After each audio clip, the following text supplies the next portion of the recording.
Hello everyone, welcome to biology class. In this class we will see about 9th standard biology chapter 20 organ system in animals. In the last part of the video we have seen about the introduction of the organ system, and we have seen about the list of organ system in human body, and also we have seen an introduction about digestion. So in this class we will see in detail about the structure of the digestive system. So the digestive system, as we already know, it consists of two sets of organ. One is alimentary canal and the other one is digestive glands. First, we are going to see in detail about the alimentary canal, otherwise referred to as digestive tract or gastrointestinal tract. So the alimentary canal, it starts from mouth and ends at the anus. So it starts from the mouth and ends at the anus. So, and it consists of a muscular coiled tubular structure. So, the alimentary canal consists of a muscular and consists of a coiled tubular structure, and it starts from mouth and ends in anus, and it consists of several parts like pharynx, esophagus, stomach, small intestine, large intestine, anus. First, we are going to see about mouth. So the mouth leads to the buccal cavity. Cavity is the space, and the mouth is bounded by two soft movable upper and lower lips. The buccal cavity is nothing but a large space, and it is bound above by the palate. So this palate separates the windpipe and the foot tube. Okay, foot tube is nothing but the esophagus. So it bound by the palate, below by the throat, and on the sides by the jaws. So on the sides you have the jaws, below you have the throat. And the jaws will bear. Okay, so the jaws, you can see the jaws have the teeth. Now let's see the structure of teeth. So what are teeth? Teeth are the hard structures. The teeth are meant for holding, cutting, grinding and crushing the food. So with the help of the teeth only we are going to cut or grind or crush the food. In human beings we can find two sets of teeth. So since it has two sets of teeth in human beings, this type is referred to as diphyodont. Di meaning two. Okay, so two sets of teeth is developed in their lifetime. The first set of teeth, that is referred to as milk teeth. So it consists of 20 teeth, and it is otherwise referred to as temporary teeth, and it is replaced by the second set of teeth which is called permanent teeth, and permanent teeth are 32 in number. So 16 in upper jaw and 16 in lower jaw. So this two sets of teeth is referred to as diphyodont, and also each tooth has a root fitted in the gum. Okay, so this is the gum. Okay, so this one. So the tooth has a root, and the root of the tooth. So here you can find this is the root. Okay, root of the tooth. The root of the tooth is fitted in the gum. Okay, and this is referred to as thecodont. Since it is fitted in the gum, this is referred to as thecodont. So two sets of teeth, diphyodont. Since it is fitted in the gum, it is referred to as thecodont. And in human beings, there are the dentition. Okay, is referred to as heterodont. Why it is called heterodont? The permanent teeth of human being are of four different types. Okay, so according to their structure and function. So they are incisors, canines, premolars and molars. So there are four different kinds of teeth. That's why it is referred to as heterodont. Hetero meaning different. Okay, since it consists of four different kinds, it is referred to as heterodont. So you have to remember the teeth is diphyodont, thecodont and heterodont. Diphyodont means two sets of teeth, milk teeth and permanent teeth. Thecodont means the teeth is fitted in the gum. And heterodont means four different kinds of teeth are found. So is called as heterodont. Now let's see the functions of the teeth, the type and the function. So incisors, there are totally 8 incisors. The incisors are meant for cutting and biting the food. Canines. Canines are 4 in number. The canines are used for tearing and piercing the food. Premolars, they are 8 in number. They are used for crushing and grinding the food. And molars, they are 12 in number. They are used for crushing, grinding and mastication. Mastication is nothing but chewing of the food is referred to as mastication. Now let's see the dental formula. So the dental formula is nothing but the number of teeth present in the each half of a jaw is represented by means of a formula which is referred to as dental formula. The types of teeth are incisors represented as I, canine C, premolar PM and molar M. And the dental formula, let's see, the milk teeth, it is 20 in number and the permanent teeth is 32 in number. Now let's see the dental formula. So in each jaw, so this is the dental formula for milk teeth. Okay, 2, 1, 2 divided by 2, 1, 2 is equal to 10. Okay, so they are representing half of the jaw. Okay, so this is the upper jaw, this is the lower jaw. So they are representing each half of the upper and lower jaw. So it is multiplied by 2 so as to get the entire set of the teeth 20. And for permanent teeth, okay, so in milk teeth, molars are absent. Okay, this 12 is absent. But in case of the permanent teeth, it will be having the molars. So the permanent teeth dental formula is 2, 1, 2, 3 divided by 2, 1, 2, 3, which is equal to 16. 16 into 2 is equal to 32. So I will represent by means of this diagram.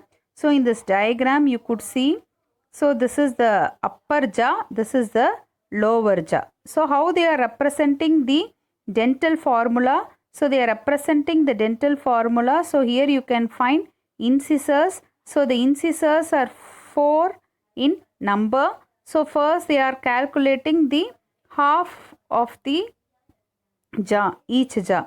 So here when you calculate the half of the jaw, incisors, they are 2 in number, canines 1 in number, then premolar 2 in number and molar 3 in number. Similarly, here incisors 2, canines 1, premolar 2 and molars 3. So it has to be multiplied by the other half also. Other half also same kind of arrangement. Okay. So from here you could see here incisors 2, canines 1, premolars 2 and molars 3.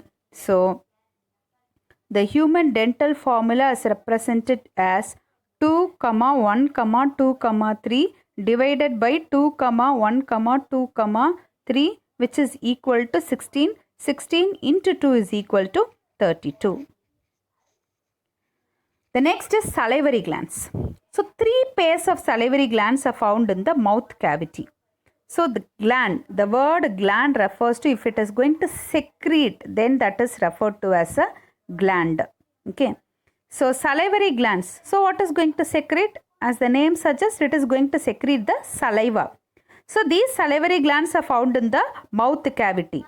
And the salivary glands are of different kinds. They are parotid gland, submandibular gland and sublingual gland. Okay, the submandibular gland is otherwise referred to as submaxillary gland.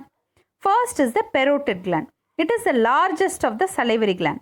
It lies in the cheek in front of the ear. So in Greek, par means near, otid means ear. So since it is found near to the ear, it is referred to as parotid gland. Sublingual, lingual meaning what? Tongue. Okay. So they are the smallest gland. They lie below the tongue. Submaxillary or submandibular, they lie at the angle of the lower jaw. So they lie at the angle of lower jaw. So these are the salivary glands. So as I already told you, the salivary gland is going to secrete saliva. So the approximately 1.5 liters of saliva are secreted per day. And it digests starch. So when we eat the food, the food will be containing mainly carbohydrate. So one such carbohydrate which is found most abundantly in the food is starch. So this starch, upon the action of saliva, the starch contains an enzyme not starch. The saliva will contain an enzyme called ptyalin, otherwise referred to as amylase. So this amylase which is found in the saliva, it will convert the starch which is a polysaccharide into maltose called disaccharide. Okay, first you have to understand what is polysaccharide, what is disaccharide. So carbohydrate are otherwise referred to as saccharides. Okay, carbohydrates are otherwise referred to as saccharides. Saccharides are nothing but what? Just sugar. Okay, saccharides are nothing but sugar. So the saccharides are of three different types: monosaccharide, disaccharide, polysaccharide. Monosaccharide means only one. Mono meaning one. One simple sugar unit, monosaccharide.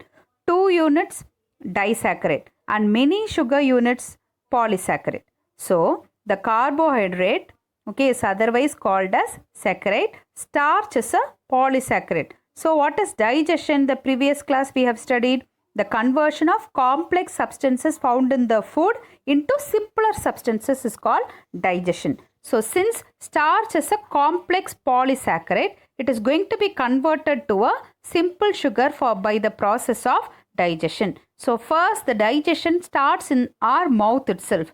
So in mouth, the saliva will act upon the food and the starch will be converted. The starch, which is a polysaccharide, will be converted into a disaccharide called maltose. Okay. In addition, saliva, it also contains an antibacterial enzyme called lysozyme. Okay. Lysozyme is an antibacterial enzyme. What is meant by antibacterial? Okay. It can kill the bacteria. Okay. So that's why it is called antibacterial. So the digestion starts in the mouth itself, converting starch into maltose. So carbohydrate, it is getting digested in the mouth. The next is tongue. Tongue is a muscular organ. It is sensory organ. Okay, what kind of sense we can feel using tongue? Okay, taste. So that's why it is referred to as sensory organ. So the tongue helps in mixing of the food with the saliva. So taste buds are found on the surface of the tongue, and with the help of the taste bud we can recognize the taste of the food. The masticated food, okay, masticated is nothing but chewed. The chewed food in the buccal cavity becomes a bolus. Okay, so after we take the food, we are chewing the food. That process is called mastication. As a result of chewing the food becomes a bolus, and the bolus which is rolled by the tongue and passed through the pharynx into the esophagus by swallowing. So with the help of the tongue only we are pushing the food, okay, into the esophagus by means of swallowing. And during swallowing, the epiglottis, okay, so the epiglottis is nothing but a muscular like a flap-like structure. Okay, it is found at the tip of the glottis. So this epiglottis will cover the glottis, thereby preventing the food from entering into the windpipe. The food has to enter only through to the esophagus. The food should not enter the windpipe. Okay, so the epiglottis will close the glottis, thereby preventing the entry of food into the windpipe. The next is pharynx. Pharynx is a membrane-lined cavity. It is found behind the nose and the mouth, connecting them to the esophagus. So this serves as the pathway for the movement of food from the mouth to the esophagus. So esophagus is nothing but a food pipe.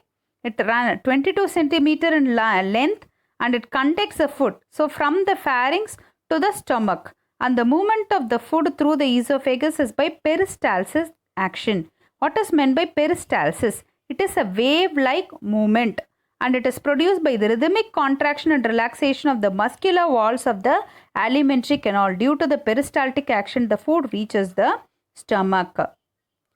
Next is stomach. Stomach is a wide organ. It is J-shaped structure. It is a muscular organ. It is located between the esophagus and the small intestine. So between the esophagus and small intestine, you have the stomach. So in the stomach, inside of the stomach, it has got gastric glands, and these gastric glands will produce gastric juice. The gastric juice is a colorless substance. It is acidic in nature. It contains mucus, hydrochloric acid, and enzymes such as renin in case of infants and pepsin. Okay, the inactive pepsinogen. First, the pepsin will not be produced directly. First, it will be found in the form of pepsinogen. The inactive pepsinogen will be converted into active pepsin. So, this pepsin is responsible for digestion of proteins, okay, in the ingested food. And the hydrochloric acid, which is found in the gastric juice, it will kill the bacteria swallowed along with the food. Okay, and what is the function of this mucus? Mucus protects the wall of the stomach from the acidic activity of hydrochloric acid. And the action of the gastric juice and churning of food. Churning means what? Some grinding in the stomach converts the bolus. So, due to the action of the churning action, the bolus is converted into a semi-digested food called chyme. The chyme moves to the intestine slowly through the pylorus. Okay, so pylorus is nothing but this region of stomach is referred to as pylorus. So the chyme from the stomach, it moves to the intestine through the pylorus. So the last, this portion of the stomach is called pylorus. So before going to the next, we will see William Beaumont. So he is a surgeon. He is known as father of gastric physiology. Okay, so dealing with the stomach. And based on his observation, he concluded that the stomach's strong hydrochloric acid played a key role in digestion. So the hydrochloric acid, because of the acidic nature only, the inactive enzymes can be converted into active form of enzymes, thereby aiding in digestion. The next part of the alimentary canal is small intestine. So small intestine is the longest part of the alimentary canal. It is a long coiled tube. It measures about 5 to 7 meter. Okay, so it is running 5 to 7 meter in length, and such a huge length. How it is occupied? By means of several coiling. And it consists of 3 parts. The small intestine consists of 3 parts. Duodenum. Okay, the second part is jejunum, and the third part is ileum. So at first, duodenum. Duodenum is a C-shaped. Okay, it is C-shaped, and the duodenum will receive the bile juice from the liver and pancreatic juice from the pancreas. We will see in the upcoming slide about what is bile and what is pancreas and pancreatic duct and bile duct, liver, everything we will see in the upcoming slide. The second part is jejunum. So jejunum is the middle part of the small intestine. It is a short region of the small intestine. The secretion of the small intestine. So the small intestine will also secrete a juice which is called as intestinal juice, which consists of several enzymes such as sucrase, maltase, lactase and lipase. So the next part of the small intestine is the ileum. It is the lower part, and also it is the longest part. It contains finger-like projections, and these finger-like projections are referred to as villi, and the villi are concerned with the absorption of food. Okay, so once the digestion is over, from the digested food, the nutrients are absorbed through the villi, and the villi are approximately 4 million in number, and each villi will be consisting of the blood capillaries and lacteal tube. And the small intestine has got 2 functions, one digestion and number 2 absorption. So the small intestine will receive the secretions from the liver called bile and the pancreatic juice from the pancreas. Also the intestinal glands also secrete intestinal juice. So all these bile, pancreatic juice and intestinal juice will aid in the digestion of food. Do you know? The small intestine is 5 meter long, and it is the longest part of the digestive system, and the large intestine, it is thicker, but it is about 1.5 millimeter long. The associated digestive glands. First gland we are going to see the liver. It is the largest digestive gland and it is reddish brown in color, and the liver has two main lobes. One is the right lobe and the left lobe. The right lobe is larger. So you can see this is the right lobe. It is larger than the left lobe. So on under surface of the liver, you can find this structure. This is referred to as gallbladder. And the liver will secrete the bile juice, and the bile juice secreted by the liver will be stored temporarily in the gallbladder. And the bile juice will be released into the small intestine when the food enters into it. The bile juice, the components are bile salts, sodium glycolate and sodium tauroglycolate, and it also contains several pigments, bilirubin and biliviridin. So when they are asking you to write the composition of bile, you have to write this: bile salt, sodium glycolate and sodium tauroglycolate, and bile pigment, bilirubin and biliviridin. And this bile is helpful for the digestion of fat. So how they are going to digest the fat? By bringing out emulsification. Emulsification is nothing but the process of conversion of large fat droplets into smaller ones. Now let's see the functions of liver. So it controls the blood sugar and amino acid level. It synthesizes the fetal red blood cell. Fetal means the young one. It also produces the fibrinogen and prothrombin. So these are used for clotting of blood.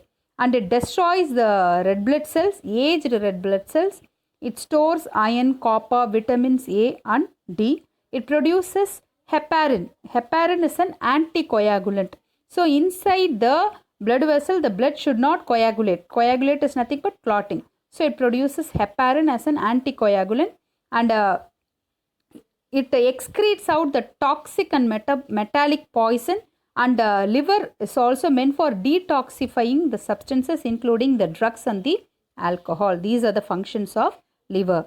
The next accessory gland we are going to see is pancreas. Pancreas is a lobed organ. It is leaf shaped and it is situated between the stomach and the duodenum. And the pancreas will function as both a dual gland. In short, it is called as dual gland. It serves as both exocrine gland, secreting the enzymes which are meant for digestion, and also it serves as endocrine gland, secreting the hormones.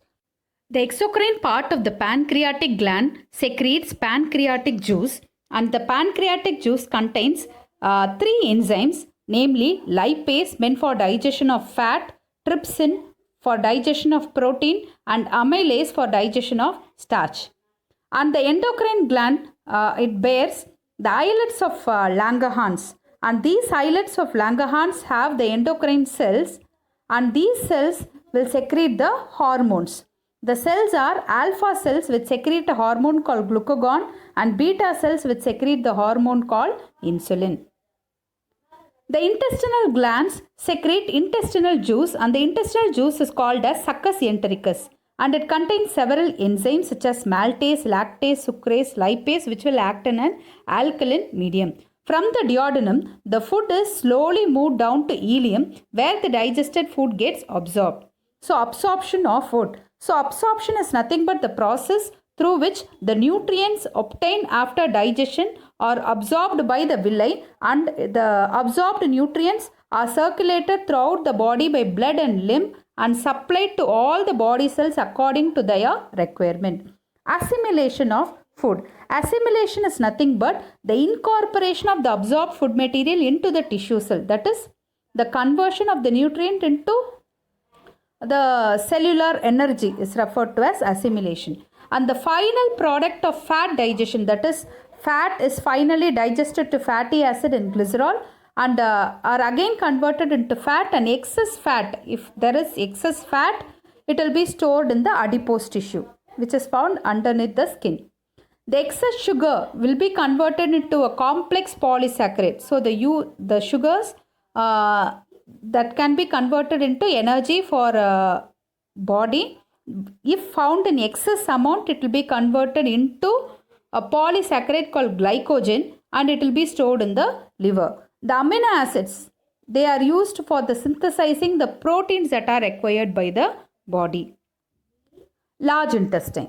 The unabsorbed and undigested food is passed into the large intestine. So now the digestion is over. From the digested food, the nutrients are absorbed and assimilated by the body. So what happens to the undigested food? It is passed into the large intestine, and the large intestine, it starts from the ileum and it ends in the anus. It is about 1.5 meters in length and it has three parts. So this part is referred to as the cecum, and this part is referred to as colon, and then this part is referred to as rectum. The cecum is a small blind pouch like structure. It is situated at the junction of the small intestine and large intestine, and from its blind end there arises a finger-like structure called vermiform appendix, and it is a vestigial organ. It does not have any function. And the colon is much broader than the ileum. It passes up the abdomen on the right. Okay, so it starts from here ascending. So it is referred to as ascending colon.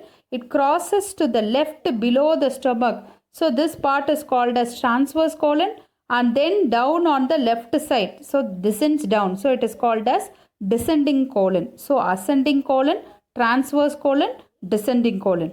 And the rectum is the last part, and this rectum will open into the anus, and it is kept close by a ring of muscle, and the muscles are referred to as anal sphincter, which opens when passing the stool. So stool is nothing but the fecal matter, that is the undigested or unassimilated portion of the ingested food material. Okay, so it is thrown out of the body through the aperture as fecal matter, and this process of throwing out the undigested or unassimilated portion of the ingested food material is known as egestion or defecation. So we have seen about the different enzymes. So here is a chart which will explain more about the enzymes. So salivary glands, it will produce saliva. Saliva will contain an enzyme called as ptyalin, okay, called salivary amylase. It will convert the starch into maltose. Gastric glands, the glands that are found in the stomach, so it contains enzymes called pepsin and renin. Pepsin will convert the protein into peptones, and renin, in case of infants, it will convert the milk protein or caseinogen into the curdle's milk to produce the casein protein. And pancreas consists of several enzymes. Pancreatic amylase, which converts starch to maltose. Trypsin, which convert protein and peptone to peptide and amino acid.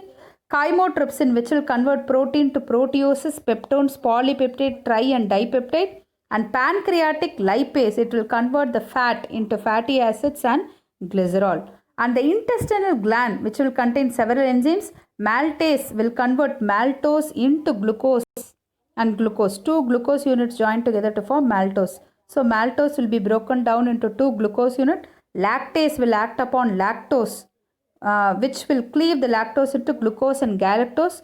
Sucrase will convert the sucrose into glucose and fructose, and lipase will act upon fat, converting the fat to fatty acid and glycerol. So you can see through the digestion, through the activity of these enzymes, the complex form of food will be converted into simpler form of food. Okay, so the simpler form of carbohydrate is glucose, and the simpler form of protein is peptides, and the simpler form of fat is fatty acid and glycerol. So through the process of digestion, the complex food materials are converted into simpler molecules.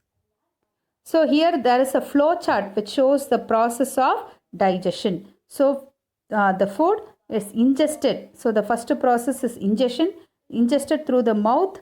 So the mouth opens into buccal cavity. So here itself the digestion of carbohydrate begin, and the food is passed from the buccal cavity to the pharynx. Then the food is passed from the pharynx to esophagus, and from the esophagus to the stomach.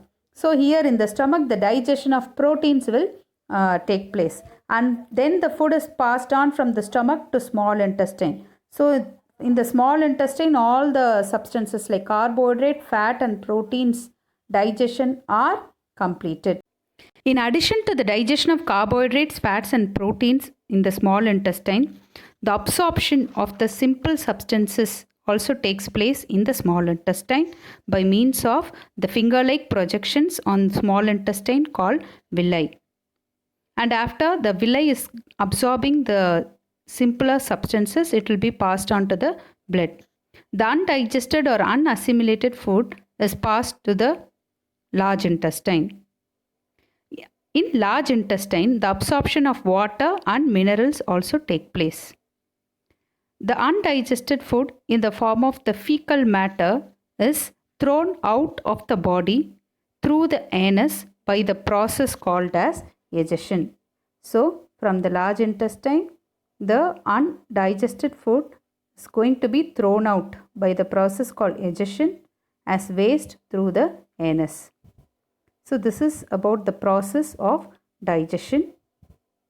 So in this part of the video, we have seen about the structure of the alimentary canal, the associated digestive glands and the process of digestion. Meet you in the next video. Thank you.